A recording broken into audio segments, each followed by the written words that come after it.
Hola, love bugs. I've missed you. Have you missed me? A lot has been happening in the early parts of this year that caused me to need a necessary hiatus. I'll update you on that as well as what I was reading, what I wasn't reading, and what we can expect for the rest of the months of the year. So sit back, enjoy. As always, like, share, subscribe, engage, all of those great things. And thank you for spending some of your Wednesday con Widma.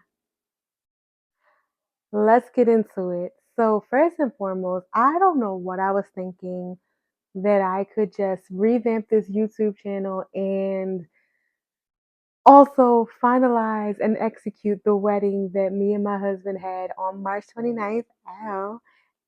It was a lot of work, a lot of freaking work, and I just did not have the emotional, physical, spiritual capacity to dedicate to this channel. So that suffered a lot in that space because I did miss it. I This is therapeutic for me. I love talking about the amazing stories that I'm reading, or not so amazing if I didn't really like the book. But all in all, that took a lot of my time from February to March. And it was just so much going on, so many finalizations, so many coordinations that I just did not have the capacity to dedicate to the channel. So that's one of the reasons why I just couldn't give what I needed to the channel. Next, let's get into it. So you see the faces on Slimmer or whatever. Right after the wedding, the next month, towards the end, I actually had bariatric surgery, which is weight loss surgery, and that was so much preparation. Mind you, I started the process back in August of last year because you have to do a lot of medical appointments. Your cardiologist, your pulmonologist, all the insides need to be good in order to sustain something like that. I had the sleeve, which is where they cut out 80% of your stomach and you leave you with 20%, and that what helps jolt bypass a lot of your weight loss. Your hormones are all in balance and they're trying to get themselves figured out, and I had time to read, trust me, because I took off time.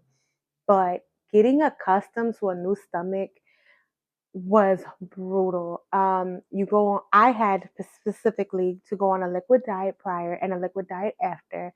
And then it's like baby steps. So there's like a puree stage of food, soft foods, and then you go into like normal foods.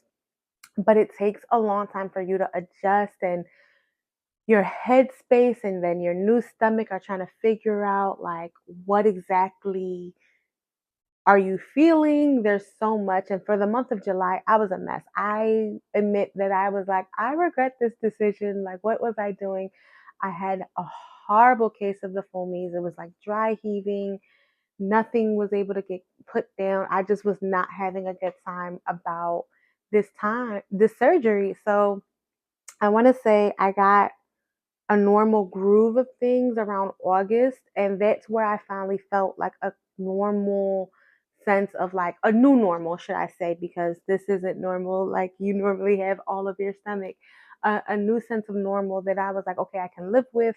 I know that I'm doing better. I'm able to do a lot of my water intake. I'm doing better with my vitamins because you will be on vitamins for the rest of your life.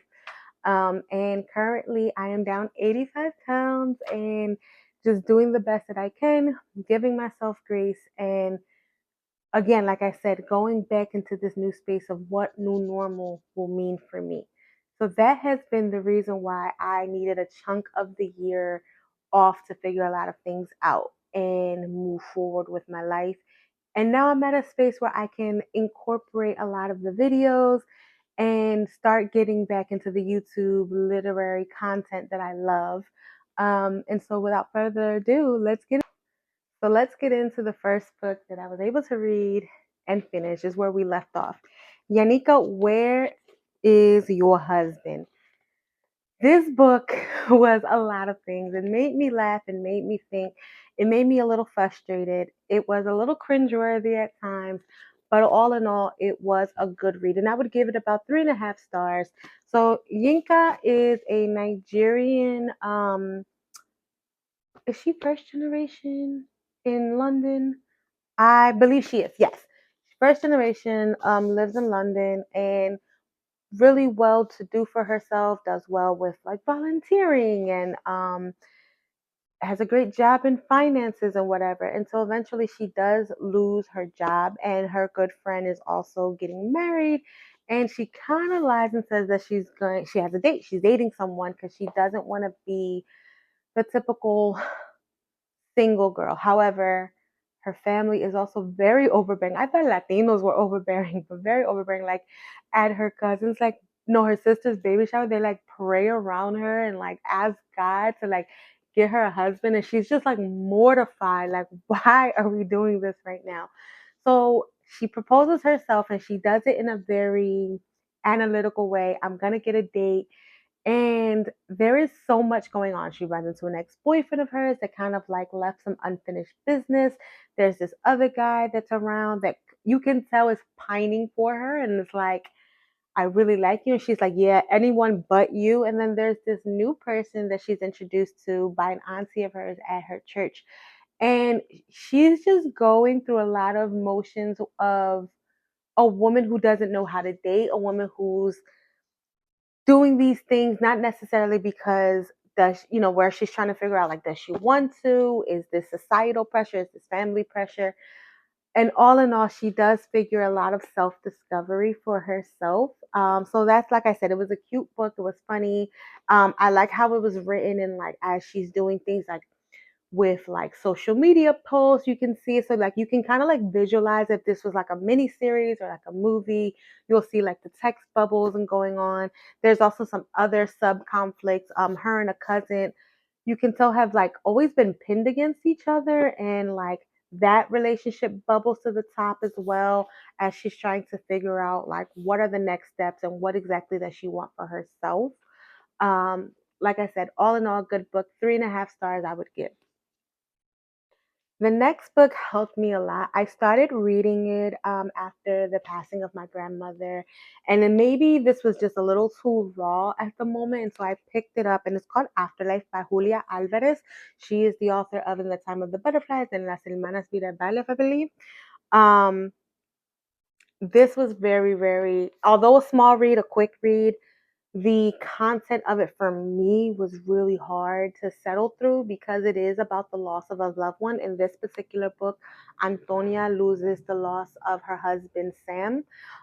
She is, by all means, a Dominican woman.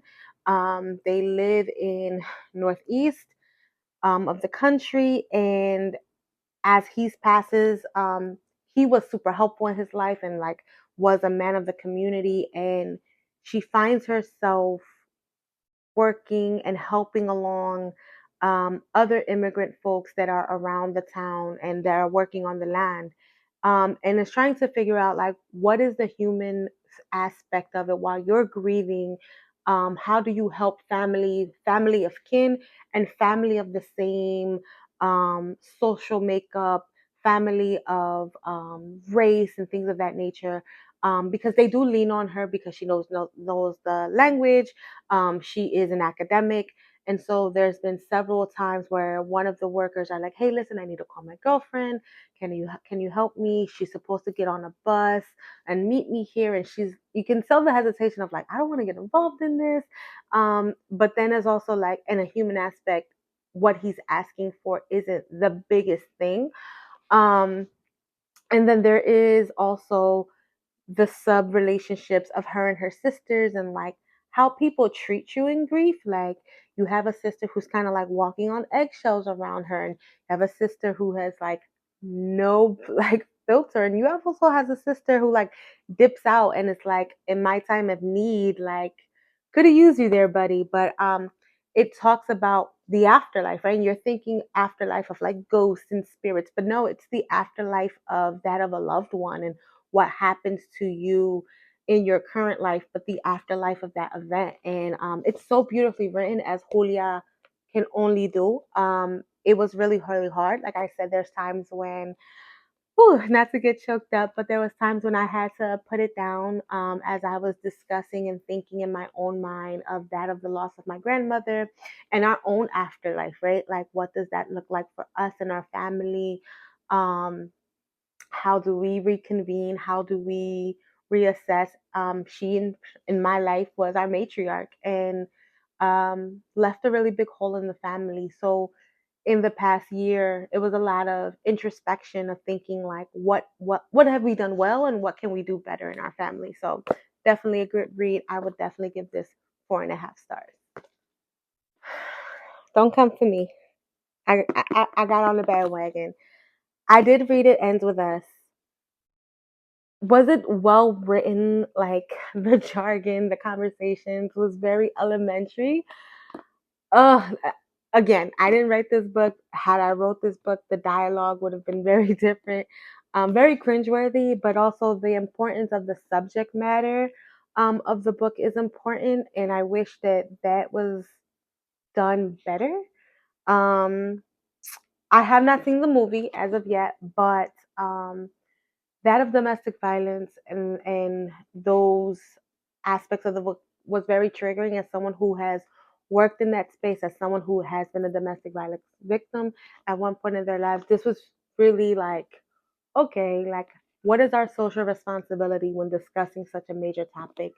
I think that it did well of putting that in that space. Where it could have done better, like I said, is holding the responsibility of that topic. I think was one of my main criticisms with the dialogue in between the characters, and as well, like I said, I have not spoken. Excuse me, I have not seen the movie, so I did see that. I did hear, however, and see the feedback of the movie of more so the handling of it prior to where the main essence of the book was kind of like combed over. So um, I would give it like 2.5 stars. There's definitely other books, storylines, nonfiction that talks about such a heavy topic and can do it better. Um, like I said, I got swept up in the book talk of it all, purchased it, read it, and wasn't one of my favorite books. It's also the only book of Colleen Hoover's that I've purchased and would probably read. If this was like my introduction to how she writes, I'm good. This book I picked up last year at Bus Boys and Poets Cafe in Washington D.C. It's When Crack Was King by Donovan X Ramsey, and this book I knew was going to be so good. Um, Donovan does an amazing job of doing a historical timeline of the impact of the crack epidemic. And not in your typical textbook fashion. There's a lot of anecdotes of real life people's story in here. And the level of like interviewing and retelling of the story when he tells, like each chapter is named after specific person, or like even in his own experience with how crack epidemic has hit his own town and his own neighbors. He does it such a humanitarian way. Even the discussion of like him as a child hearing the word crackhead and like that impact of him, and him seeing that being attached to a neighbor of his, and him being so confused, like that's what a crackhead looks like, like in that child mind of like, well, what does that mean? As well as just so much of the policies, he sprinkles that in as well, right? So it's not just like the personal anecdotes. He's also letting you know what was going on at that time. He touches on like things of Los Angeles. There's a young lady from Los Angeles story that's told throughout the book. And then you're hearing about like the police force at that time, the 1992 riots. There's conversations about limb bias and what that impact happened with mandated minimum sentencing. Overall, an amazing book, and definitely 5 stars. Would say please go out, read. um I read it. My husband actually heard it on an audiobook, and he was like, oh, this was good. Like I couldn't catch up fast enough because of course he would be like on chapter 10, and I'm like, still let me catch up, I'm on chapter 3, give me a second. But all in all, it was a great read, and I really loved how he gave folks story a step forward without making them caricatures, without exploiting them, and very much being like, this is an honest look at what crack has done to the Black community. I am currently reading God Spare the Girls by Kelsey McKinney. I will do a full review next week. I'm about 4 chapters in. I actually started this book last week. It is mainly just like the Pointers. It is three sisters, a family. They are part of a mega church ish. Their father is a well renowned pastor. Their one of the older sisters is getting married, and there is some internal family stuff going on that is unraveling at the seams. And at the heart of it, it is the evangelicalism of it all, the evangelical community, what it means to be a good Christian. Um, one of the sisters is having some issues with what they should be doing, purity culture, and this so much that is going on. So I will be finalizing it and giving it a full review for next week's Wednesday con Wilma. Again, guys, thank you for spending some of your Wednesday con Wilma.